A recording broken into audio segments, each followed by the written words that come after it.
Bismillahirrahmanirrahim. Halo, ketemu lagi dengan sahabat kamu, dengan saya di sini. Kali ini saya akan melanjutkan podcast sehat mental yang kedua, ya. Buat kamu-kamu yang sudah banyak nanya, yang juga sedang mengalami, ya kan? Buat yang emosinya sering meledak-ledak. You need to be relaxed. Oke? Nah, slide di depan ini kan ada gambar ombak ya. Ombak ya, gelombang gitu. Nah, kalau yang berikutnya, gelombang ini teman-teman tahu ya, yang namanya emosi itu turun naik. Nah, kalau dalam sebulan emosi kamu naik terus atau meledak-ledak terus sebanyak lebih dari 5 kali, itu sudah menandakan nggak sehat mentalnya. Oke? Nah, siapa yang sering kayak gitu? Yang sering kayak gini ya, buat siapapun yang melihat channel ini, siapapun yang sering kayak gini, coba kalau lagi kayak gini ngaca deh. Biar lihat wajahnya seperti apa ketika sedang teriak kayak gini, ya kan? Ketika sedang meledak seperti ini. Oke, next. Ya, coba lihat. Waduh. Apakah saya pernah kayak gini dulunya? Yes, pernah juga. Nanti saya ceritakan, ya. Nanti saya sampaikan apa penyebabnya gitu. Alhamdulillah sekarang sudah jauh lebih sadar ketika sudah tahu apa penyebabnya. Gitu ya. Aduh, serem ya wajahnya. Kita pinjam dulu wajah adik ini ya. Coba lihat. Aduh. Bagi kamu-kamu yang emosinya masih suka meledak-ledak ya kan? Coba lihat sekali lihat di kaca ketika lagi seperti itu. Tapi mungkin bisa bilang gini ya, waduh coach, gimana caranya lihat ke kaca udah terlanjur meledak nih gitu kan ya. Tapi sekali-sekali boleh lah lihat biar tahu gimana sih mimik wajah kamu ketika kamu sedang dalam keadaan kayak gitu. Oke, nah sekarang kita akan cari tahu apa sih penyebabnya. Nah, beberapa penyebab seseorang tuh emosinya meledak-ledak itu adalah diantaranya yang pertama kurang tidur. Ini juga salah satu yang saya sadari banget ya dan benar-benar saya jaga banget kalau saya itu kurang tidur tuh saya harus waspada banget. Gitu ya. Waspada banget kalau lagi kurang tidur atau tidurnya kurang berkualitas. Coba kita lihat di gambar ini. Ya, dia tidur matanya setengah terbuka yang di dalam pikirannya adalah domba. Ya mungkin kita pikirin pekerjaan, pikirin keluarga, pikirin segala macam gitu kan ya. Nah, ketika esok harinya tanpa kita sadari apa saja yang di depan mata kita mungkin everything bisa aja salah. Ya kan yang mungkin juga yang mungkin benar bisa nggak benar di mata kita. Ya, nah gitu ya teman-teman. Jadi ini salah satu penyebab kenapa emosi seseorang itu tidak stabil. Oke, next. Nah, ini dia. Ya. Ada orang yang dia menyadari dia sedang stres. Tapi ada juga yang dia tuh nggak menyadari kalau dia tuh sedang mengalami stres. Ya kan? Akhirnya kemudian emosinya menjadi meledak-ledak. Semua orang pengen rasanya semua orang disambit. Nah, gitu ya, teman-teman. Jadi ini perlu banget disadari jika teman-teman mengalami hal-hal seperti ini ya harus harus gimana ya, harus jaga jarak. Seperti orang ini kan duduk dulu ya, karena kata Rasulullah ketika seseorang itu marah gitu kan ya, sebaiknya dia dalam posisi berdiri dia duduk, kalau dalam posisi duduk masih marah dia tidur gitu kan ya teman-teman. Nah, ini teman-teman harus sadari dulu. Karena teman-teman kalau dalam sebulan lebih daripada 5 kali teman-teman itu sering meledak-ledak, itu pertanda jiwanya sangat nggak sehat. Sebulan 5 kali itu sangat terlalu banyak teman-teman.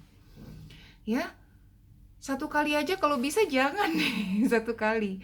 Meledak-ledak itu kalau bisa satu kali itu terlalu banyak malah untuk satu bulan ya teman-teman ya. Nah, itu gitu ya. Yang selanjutnya penyebabnya yaitu rasa sakit di tubuh, rasa nggak nyaman. Saya termasuk salah satunya. Jadi saya itu kalau badannya lagi kurang nyaman, ada yang nyeri di badan saya, itu saya sudah jaga banget. Saya udah jaga banget karena ini pasti nanti emosi saya bisa jadi tidak stabil. Nah, teman-teman juga kayak gitu kan ya. Kadang-kadang teman-teman itu misalnya orang tua atau leader di kantor atau pimpinan atau tim dan segala macam ya. Ketika badannya lagi nggak enak, misalnya eh, bisa terpancing emosinya. Ya kan, baik itu dari atas ke bawah, bawah ke atas, orang tua ke anak, anak ke orang tua, sama aja. Nah, saya kalau sudah seperti ini, saya tuh sampaikan sama siapapun. Saya sampaikan bahwa badan saya lagi nggak enak, lagi begini dan begitu, gitu kan, saya perlu menjaga jarak dulu. Nah, gitu teman-teman. Jadi sekarang teman-teman perlu tahu ya kalau dalam keadaan badannya lagi kurang enak, itu hati-hati sekali dengan kondisi emosional teman-teman semuanya. Next, nah ini dia.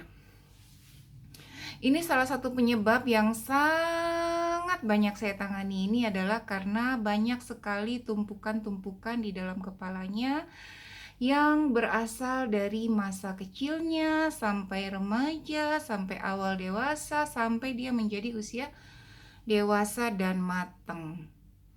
Terkadang ada seseorang, dia tuh emosinya sangat membuncah gitu ya.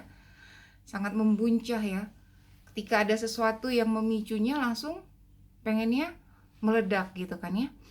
Nah, itu yang kelihatan untuk orang-orang yang awam yang tidak paham. Mungkin kelihatannya itu karena dia karena uh, kerjaannya kebanyakan, ada yang nggak beres, atau misalnya kalau orang tua anaknya bikin kesalahan dan sebagainya. Sebenarnya itu hanya triggernya aja, pemicunya aja. Yang terjadi adalah akarnya itu bukan ketika sudah dewasa. Dewasa itu pemicunya, tapi akarnya adanya dari dia kecil, ya remaja, sampai awal-awal dewasa.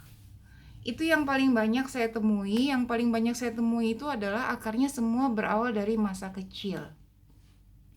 Ketika dia sudah dewasa, kebetulan aja ada pemicu seperti itu, gitu. Misalnya orang tua gitu kan ya, kalau lihat anaknya nggak disiplin, dia bisa nggak suka gitu, karena dari kecil mungkin dia sudah terbiasa dididik dengan disiplin gitu kan. Atau misalnya atasan tuh bisa sangat marah ketika melihat tim di bawahnya atau bawahannya itu mengerjakan sesuatu tuh tidak sesuai dengan keinginannya, karena ternyata dari kecil sudah terbiasa mungkin serba teratur, serba disiplin, serba sempurna. Begitu juga seorang tim ke atasan, ya. Timnya mungkin abis marahin sama atasannya, timnya juga jadi bisa meledak juga. Kenapa? Karena ternyata ketika waktu dia masih kecil, dia nggak suka lihat ibunya atau ayahnya yang meledak-ledak seperti itu. Nah, ketika dia sudah dewasa, ada yang seperti itu di depan dia, maka diri dewasanya mungkin nggak apa-apa, tetapi yang meledak itu adalah dirinya dia yang waktu kecil. Nggak suka dia dengan hal-hal yang itu gitu, yang maksudnya ketika dia kecil dia karena nggak bisa melawan, ya kan, nggak bisa berontak karena dia mungkin bukan apa ya, orang tuanya mungkin lebih dominan. Nah, ketika sudah dewasa di tempat kerja gitu kan ya, kok ada lagi yang seperti ini gitu. Sama gitu ya, antara atasan punya masa lalu yang seperti apa yang bisa membuat meledak-ledak juga ketika sudah dewasa, sama tim juga sama seperti itu. Nah, gitu ya. Sebaliknya orang tua juga ke anak juga bisa seperti itu gitu. Anak akhirnya sering menjadi pelampiasan orang tua, sedangkan anak nggak tahu apa-apa. Nah, gitu ya. Teman-teman, intinya perlu sangat menyadari banget. Nah, kalau yang berhubungan dengan masa kecil, ya kan, itu nggak bisa diselesaikan dengan hanya ngomong-ngomong aja. Teman-teman perlu, kalau yang memang sudah sangat fatal sekali, Teman-teman perlu mencari konselor kejiwaan yang bisa mengakses pikiran bawah sadar teman-teman semua untuk dicabut akarnya. Karena kalau nggak seperti itu, kalau akarnya belum dicabut, nanti bisa seperti itu terus, terulang terus. Gitu ya teman-teman. Jadi buat yang mengalami emosinya sering meledak-ledak gitu kan ya. Nah itu pemicunya. Jadi teman-teman harus paham dulu gitu kan. Oh, hal ini sedang terjadi dengan saya. Mental saya lagi kurang sehat. Ibarat kalau sakit fisik tuh, misalnya orang kan takut tuh kalau kena diabetes, orang kan takut kalau kena hipertensi atau kolesterol atau stroke, ya kan? Apakah mental bisa stroke? Bisa. Mental bisa kena dia bisa. So, teman-teman harus sadari dulu bahwa jika teman-teman mentalnya enggak sehat, maka itu perlu disadari. Terutama untuk di topik ini yang emosinya suka meledak-ledak. Oke. Nah, solusinya apa? Solusinya teman-teman harus menjaga waktu tidur teman-teman. Tidur yang baik, ya kan? Agar moodnya besok pagi baik gitu. Untuk menjaga kualitas tidur, teman-teman harus biasakan melepas kemelekatan. Jika Anda orang tua, maka ketika sudah tidur, udah urusan anak-anak lepas aja dulu, tidur, udah pokoknya. Oke? Jika Anda pimpinan di kantor, ketika sudah waktunya tidur, lepasin semuanya dulu. Tidur yang nyaman, tidur yang nyenyak, tidur yang berkualitas. Ya, jika Anda bisnismen, ketika waktunya tidur, tidur aja dulu. Lepasin semua urusan bisnis dulu. Ya, karena kalau Anda nggak tidur, ya kan, besok Anda juga bisa jadi tidak produktif, kemudian emosinya juga menjadi tidak stabil, gitu kan. Nah, ini salah satu rahasianya. Ya, dan orang yang tadi emosinya dalam 1 bulan itu 5 kali bergelombang gitu kan ya, 5 kali membuncah, wah itu dia sudah sangat-sangat butuh sekali untuk rileks, sangat perlu sadari dan kemudian sangat perlu untuk rileks ya. Teman-teman bisa mencari cara gimana caranya untuk rileks, itu teman-teman yang paling tahu deh, ya kan? Oke. Jaga jarak itu penting. Jika teman-teman tahu teman-teman lagi kurang tidur, teman-teman lagi banyak pikiran, lagi stres, badannya lagi kurang nyaman, ya kan? Banyak isi kepala yang seperti saya bilang tadi itu gitu kan. Ada trauma masa lalu, ada dendam, ada emosi-emosi yang belum selesai. Teman-teman perlu menjaga jarak. Yang paling penting itu adalah ketika teman-teman lagi kurang istirahat. Itu kayak misalnya gini, kayak di kantor. Itu jangan dari satu meeting ke meeting yang lain.